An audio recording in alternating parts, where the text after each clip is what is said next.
Well, welcome to Hack Your Finances podcast. I'm Clyde Stackhouse, your host.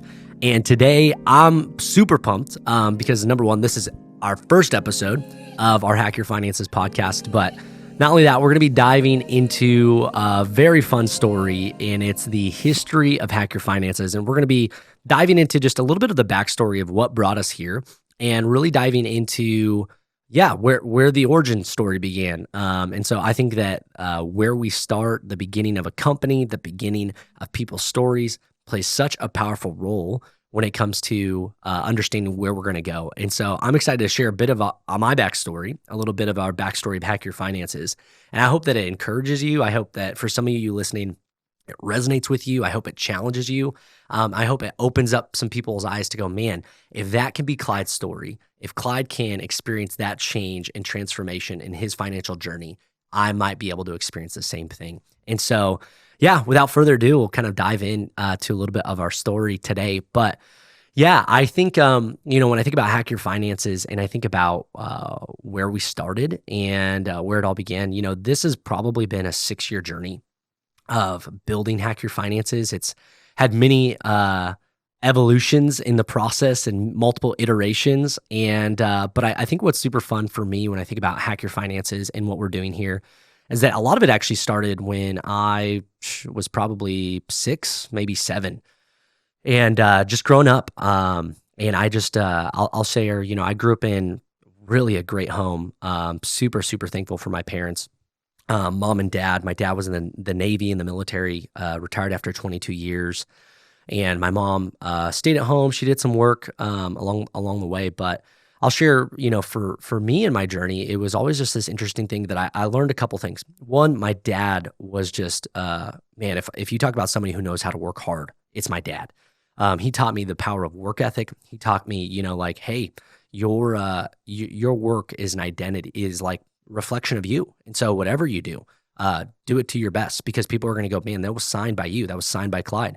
And I remember that from an early age, how much that just like really imprinted on me of, man, like hard work, these things, they actually matter. And even just being able to see my parents' story. So not to go back, even longer, but it's really cool because I look at my parents' upbringing. I saw where they came from. I saw their history and their story of school and trying to finish that and all of these components, but being able to see where they landed in their journey and going, holy smokes, just because you started somewhere, just because you didn't start going to the right school or even finishing school or all of these things that you feel like are working against you, doesn't mean you have to stay there. It doesn't mean that you have to be the average statistic of your zip code or the average statistic of your family. And was really able to just to see the power of them putting that to work. For me, I think that set me on the journey to see my parents' growth. But I remember even just at an early age, there was just like always this sense of like not quite having enough. And I knew that we struggled with our finances. My parents did the absolute best they could. And I think that's one of the things that I learned was like how to be frugal, how to, make, the best out of what you had in your hands at the time. But, I remember, trying to navigate trips or trying to, my mom made clothes for a season for us just to help like save money. And so I just remember having this moment as a kid where I was like, man, there's gotta be more to this. Like everybody that I knew around me kind of like struggled with finances. And I was like, man, there's gotta be a different way. There's gotta be a better way to this. And this ultimately like feeling, I honestly felt all through my whole childhood, which led me to when I was like 15, 16, got my first job. And I was like, I'm gonna start hustling. I'm gonna start working. And just because I was like, man, I know that hard work leads to, getting paid and actually that these things matter. And so for me, I got a job when I was 16 working at Old Navy. And but I knew for me, I was like, man, I wanted to work hard. I wanted to be able to make money, be able to provide for my family future. At that time it was just like, I wanted to pay for, golf or clothes or, whatever a 16-year-old guy wants to buy. But and so for me, it was just like, man, I'm going to work hard. I'm going to work a lot of hours. I'm going to, try to go out of my way for that. But there was just always this burning desire of like, man, I wanted to do money the right way. And, wrapped up high school, did some internships, worked and just did a lot of different things. But there was always just this piece for me where like money was just like a significant thing that I thought about. I loved investment stuff. I loved the thought of like creating wealth. And so that's actually why I went to school for finance and for banking. And, back then the dream was like, I'm going to be an investment banker and I'm going to manage a fund of like $1 billion and make all of these decisions to help people build wealth in finances. And, realized, hindsight being 2020, that was not the path for me. But always just felt like this natural desire to, make money, produce wealth, but really make a big difference. And that was really the beginning of my story. And in terms of just like my journey around money in my early days.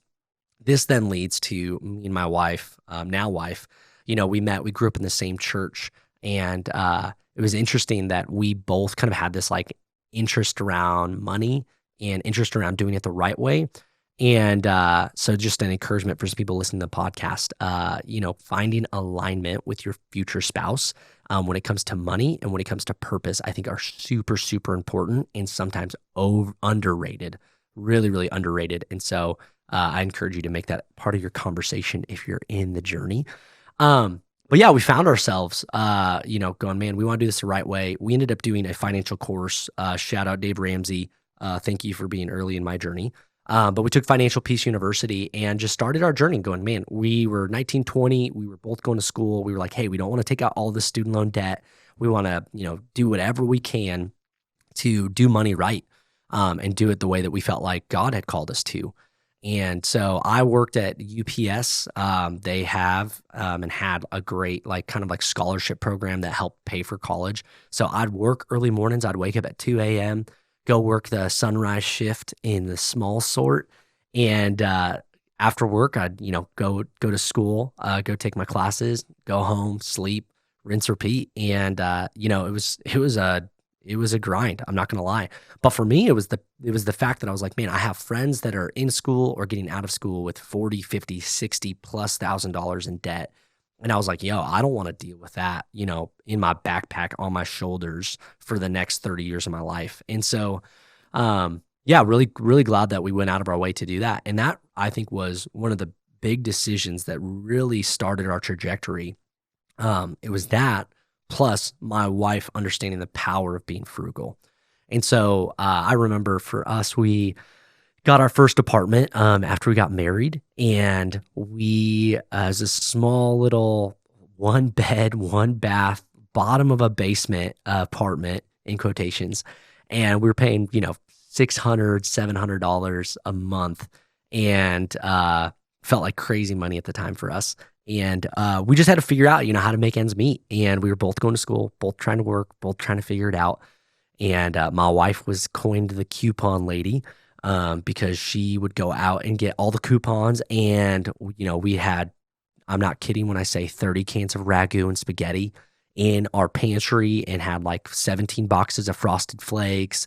And we just figured out how to save money and how to not spend money. And both finished school pretty much with no debt. And from there, just kind of started our trajectory of going, man, let's do money the right way. Let's not dive into debt. Let's not overextend. Let's not get the new nice apartment because it's cool. Let's not get the new nice cars because we can. And that really started our journey of just doing money the right way. And so this is where Hack Your Finances actually comes in. So it was a really cool moment for us in our lives where we started to see our friends, see our lifestyle. They saw the way that we lived. They were like, you guys are going on vacation. You just bought a house at age 24. How did you guys pull this off? And we just found that we became kind of the money people in our friend group. And people just kept coming to us, asking us questions. They're like, hey, how did you guys get here? How did you make these decisions? How did you actually buy your first house? What do you mean when you guys say you don't have any debt? And us being able to just share our story, share our journey, share what worked for us.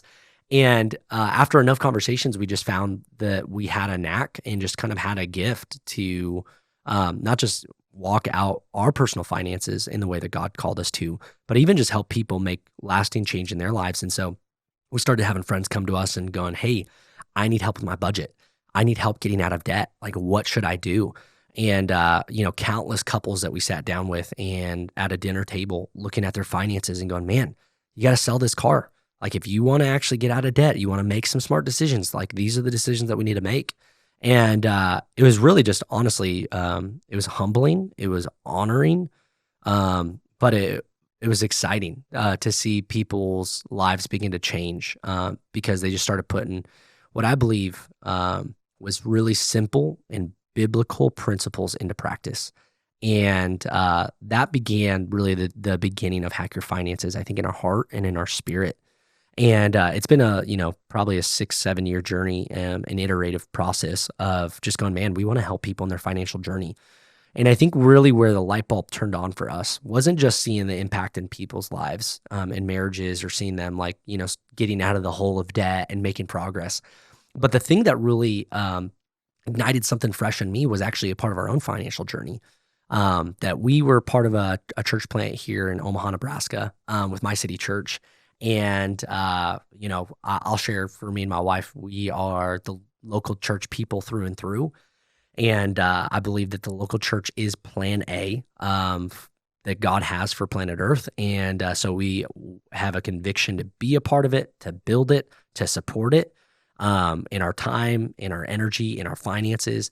And so anyways, we were helping building the local church, building this startup church. And a lot of churches have like giving campaigns or giving opportunities, and we had vision builders. And it was the first year that we did it as a church. And I remember, we were praying about it, and we, finally out of debt. We got out of debt. We were like in a great spot. We started building a savings account, finally hit, what is it, like 5 figures in savings as like being in 20. And we're like, oh my gosh, we have so much money. And this vision builders thing comes around. We're like, all right, let's pray about it. Let's see what, God's called us to give. And it was funny. I was like, God, what do you think we should give? And he goes, half of your savings account. And I just remember like my stomach like tightening. And I was like, tightening for 2 reasons. One, I actually felt excited. I'm a big believer of like, if God can give it through you, he can give it to you. And so I was excited, but I was equally very afraid of my wife's response and if she would feel the same thing. And so we both prayed about it and talked about it. And I went to her and I was like, hey, I was praying. I felt like God gave me a number. I wanted to see what you were thinking. And she's like, yeah, I feel like I had a number in mind too. And she shared it. And I was like, that's funny. That's 10% of what I felt like God wanted us to give. And she looked at me and she was like, are you serious? And I was like, yeah. And I was like, but babe, like, look, we'll keep praying about it. And I remember talking with God after that. And I was like, God, if that's what you want us to give, you'll need to make it apparent to my wife. But we went into that Sunday to be able to write the check and be able to give. And, I think we'd, negotiated our way to about halfway, in between our numbers. But decided, no matter what, we were going to give in unity.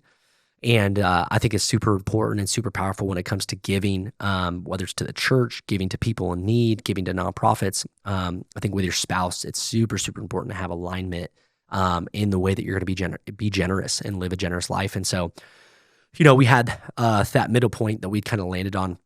And I just remember this is a beautiful moment. We were sitting in the front row, Thompson Alumni Center, and it was the middle of worship. And I just remember, my wife just leaning over, grabbing my hand, and I look over at her, and she just got tears running down her face. And I look at her, I'm like, babe, you okay? And she's like, babe, I feel like God spoke to me and says that we're supposed to give the money that he told you to. And that makes me really scared, but I know we can trust him. And it was just this defining moment for us where I just remember feeling just a sense, not just a unity in our marriage, but a unity in what God had called us to. And so I remember that Sunday we wrote a check for half our savings account, and full of faith, full of excitement. And I remember leaving that Sunday, just this sense of joy, just this sense of like, man, I can't believe God is using us to help build a local church. And that like we were in a position to even be able to write that check. And I remember I was literally walking out to my car. I see it clear as day right where I was standing. And I just felt God speak to me, and he goes, Clyde, how would you feel if your bank account had another zero on it? Would you still be excited to give half? And I remember God posing this question, and I sat on it for about 30 seconds. And I go, yeah, God, I believe so. Like I'm genuinely excited for the day when I can give that much money. He goes, good. because that day will come. And I just remember leaving that moment going, man, what an exciting journey we're about to be on in our finances. And so it was leaving that moment, kind of connecting all the dots, where I went, man, we did money the way that God called us to. We made these decisions to get out of debt, to live debt-free, to begin to live below our means so that we could build savings account, we could start doing investments, we could do all of these things and begin to see God use our ability to create wealth, to actually fund the vision, to be able to make a difference in people's lives, to be generous to the people around us. And I went, holy smokes, if God can do this in us, I know that he can do this through other people. And what I found is that a lot of people have a passion and a desire to make a difference. People go, man, I wish I could be more generous. Like when I see the person on the side of the road that's homeless, like I wish I had more money to give. Or when we have friends that are like, yo, I got medical bills. Like I think we all have an innate desire in our human nature where we actually want to be more generous. But I think what frequently happens is we actually are caught up in our previous decisions, the habits that we've had in our financial journey that actually have stopped up our ability to be generous. And so this was the catalyst that it was the match that lit the gasoline to go, man, if we can help people grab a hold of godly principles, if we can help them grab a hold of practical handles to manage and navigate their finances, to begin their journey of saving, they could start investing, start building wealth, that it will actually unlock something fresh and new in somebody's life to be able to live a generous life like never before, that it would be abundant, that it would be prosperous, and that it would be purposeful. And that began in our spirits really that day of a launching point of going, man, I'm pumped to help equip people with this and see this make a difference in their lives. And so from there, it's just been a really fun journey. It's been a longer journey than I anticipated. But of build and hack your finances. And, we've launched online courses where, we're not really here to talk about that, but this podcast I think is a big component of what we're trying to do. And my prayer and my hope is we do this podcast as we talk about things about money and finances, as we talk to other people and do interviews, that people would be able to grab a hold of other people's stories and be able to connect with it. Be able to also hear some just practical tips, tools, hacks on how to take care of their money, how to manage their money, and how to begin their journey and take next steps. Because like I said earlier, I think people have an innate desire in them to live a life of purpose, to live a life of abundance, be able to make a difference around them. And I found that far too often people just don't feel like they have the tools or the knowledge or the know-how. And I believe that this podcast can be a solution for somebody. It's going to be a solution for people that they listen to, that encourages them in their journey, that I believe it's going to unlock something in people where they hear a soundbite and it just unlocks something in their spirit and in their soul to go, oh my gosh, that was the thing I was missing. That there's going to be business owners that we have on this podcast and we talk to them about living a life of purpose, of generosity. And there's going to be people that listen to that and they go, oh my goodness, I have a great marriage. I love my spouse. I love my kids. I love my church. I love all these things, but I've been missing that component of purpose. So that's a bit of our story. And man, I just want to encourage you, if you're listening to this today, man, we're just excited because in this podcast, we're going to continue just to dive into finances. We're going to be diving into just practical tips and tricks and hacks on how to navigate money and finances. And so if you're hearing this story, you feel a level of it resonating with you, man, I just want to encourage you, take a big step. It's really, really big. It's really important. But I want you to click the subscribe button, whether you're listening on podcast or watching it on YouTube or iTunes, wherever you're listening, and join us in the journey of unlocking something fresh and new in your finances and in your financial journey. Because I believe the things that we're going to talk about, the people we're going to interview in this podcast is genuinely going to make a difference in your life, and not just your life, not just your finances, but in yours and the generations to come behind you. And so we're pumped for you. Thanks for joining the journey, and we'll see you in the next episode.